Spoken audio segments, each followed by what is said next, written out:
This is problem 6.53. It's on page 330. Determine the force in members DF and DE of the truss shown. The truss that they show looks like this. Somewhat.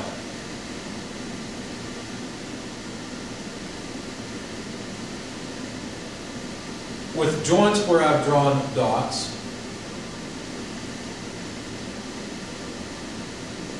Support to ground from joint F. Roller support at point D. Points or joints labeled A, B, C. Let me move it off just a bit. D, E, F, and this is actually G, not D, I'm sorry. And then dimensions, vertical dimension between A and C, 1.5 meters. Over on this side between F and G, 2 meters. So there's a 1/4 meter increase here and a 1/4 meter increase here between G to E and E to C to get to 1.5 because the horizontal spacing is regular at 2 meters, 2 meters, 2 meters. So again, despite my drawing, there is a vertical force at A and at B, 30 kilonewtons down at A, 20 kilonewtons down at B. And they wanted us to find the force in member DF and DE. Well, DF is right here. Since we're using the method of sections, we'll think about cutting this truss. DF is there, and then DE is here. I want to go all the way through, so I just went ahead and went through CE. So the free body diagram that I'm going to deal with is this one, where we have joints A, B, D, and C with external loads 20 kilonewtons, 30 kilonewtons, and then the force from DF, the force from DE, and the force from CE, all assumed as tensile, acting. Now I'm going to skip finding the ground reactions because I realized that if I took this free body diagram, I know all the external forces on it. I have 3 unknowns. I should be able to use 3 equations, some force in both directions and some moments, and get all of these unknowns. Now they didn't ask for CE, but I went ahead and calculated it anyway. So what I decided to do, and there's other ways to do this, but I decided to solve by summing moments about C as a beginning option. Okay? That will leave me DE and DF in the equation. If I sum moments about D, I didn't feel like working with the geometry yet for CE, and it might have been easier, but I just decided not to do that. So we have 30 kilonewtons, we're summing moments about C, times a horizontal moment arm. Notice this 30 kilonewtons is a vertical force in the y direction, right? Negative y direction. So I need a horizontal moment arm or an x moment arm, and that's 2 meters. Because to get from A to C horizontally just takes a 2-meter trip. Okay? The 20 kilonewton load passes through C, so it has no moment arm. But DF is an X force and therefore has a Y moment arm, whatever this height is. Well, that height is just 1.5 meters. So minus DF times 1.5 meters. Notice that it's causing a negative moment, right? Counterclockwise is positive, clockwise is negative. DE also causes a negative moment, but now it has a 2-meter moment arm. It's a vertical Y force with an X moment arm. So minus DE times 2 meters equals 0. That's it. That's the sum of moments. So simplifying this just a bit, you've got 60 kilonewton meters. I left that on one side. I took everything else to the other. 1.5 DF plus 2 DE.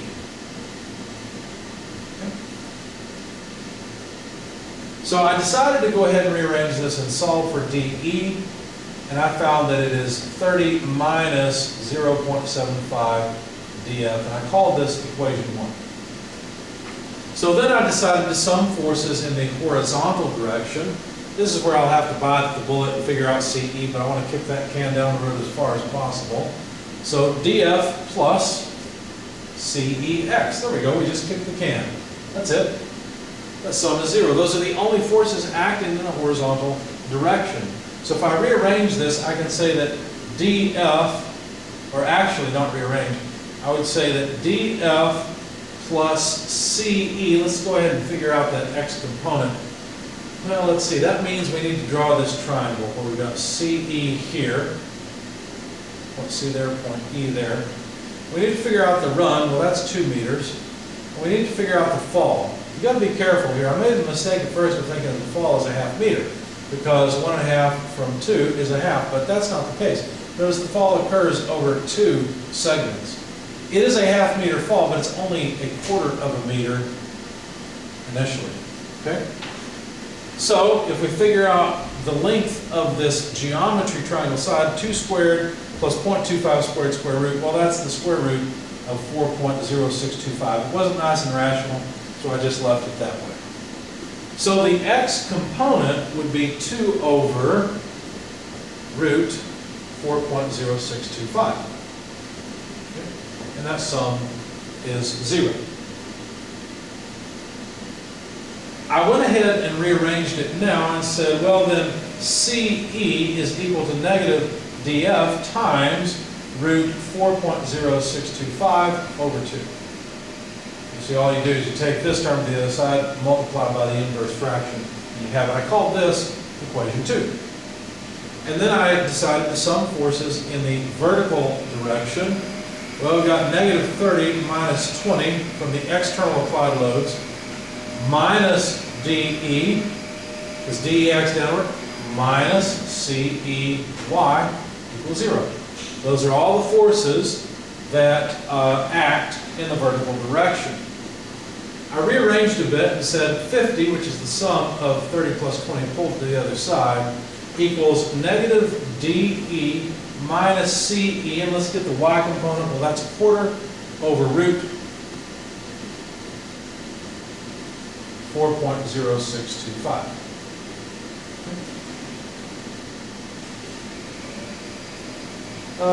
Let's see.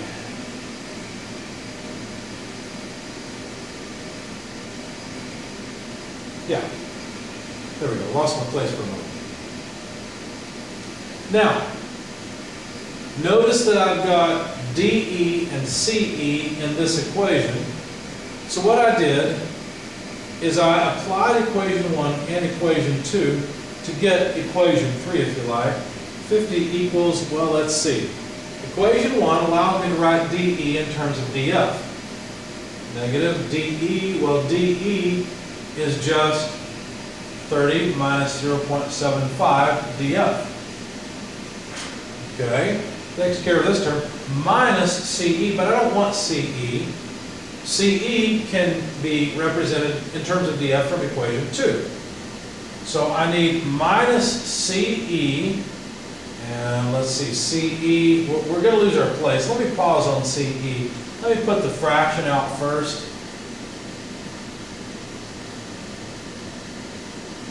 So taking care of the negative sign and the fraction, I just need to write down CE, and CE, represented by equation 2, is negative DF root 4.0625 over 2, and that should be it. Now we've got one equation, one unknown. The unknown is DF. This root 4.0625 cancels nicely, and we have equals negative 30 plus 0.75 DF. From this, just carrying that negative sign through. And here we'll have negative times negative is positive, so plus DF times 0.25 over 2. Well, that's 0.125. Because 0.125 is half of 0.25. So we've got, let's see, let's pull this 30 to the other side. That's 80 equals 0.75 from here plus 0.125 DF. And now we can calculate DF. So let's make ourselves a little table somewhere. all the things we're looking for. We'd like to know the force in member DF, DE, and I'll go ahead and throw in CE as a little bonus, okay? The units will be kilonewtons because that's the units given. And I'll also get enough space so that I can write whether these are tensile or compressive. I think I'm going to need a little more space than this. Let me erase some of this. I should do it. So I'm getting DF from this. It will be in units of kilonewtons because these are kilonewtons. Okay. Well, actually, they're kilonewtons. Yeah, they're kilonewtons. That's fine. They're kilonewtons. So divide 80 by almost 1, right? 0.875, and you will find DF. DF comes out to 91.43 kilonewtons. And notice that that is tensile because I ended up with a positive number. So I need just a little more space. Okay. Now that I have solved for DF, I can go back and plug it in here.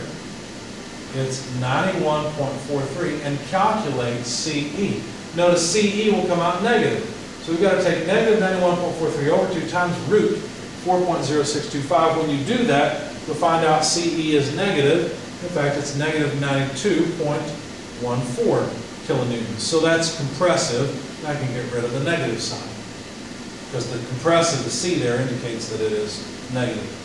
Then finally for DE, if I plug in DF equals 91.43, well, 3/4 of 91.3, or 91.43, is still going to be bigger than 30. And so DE ends up compressive as well, and it is 38.57 in compression. That's what you get from solving or plugging into equation 1. And that's it. We have solved for DF and DE. DF is tensile. That makes sense. This is trying to think about a moment about, well, I guess a moment about this point, E. DF has to pull this way to prevent the external loads from rotating it counterclockwise. So it makes sense that DF is tensile. As far as the compressive load in DE and CE, you can see that there's a compressive load if you think about summing moments about a point out here, where we have the intersection of those two lines. Notice this point, CE passes through it, so does DF, so only DE would appear.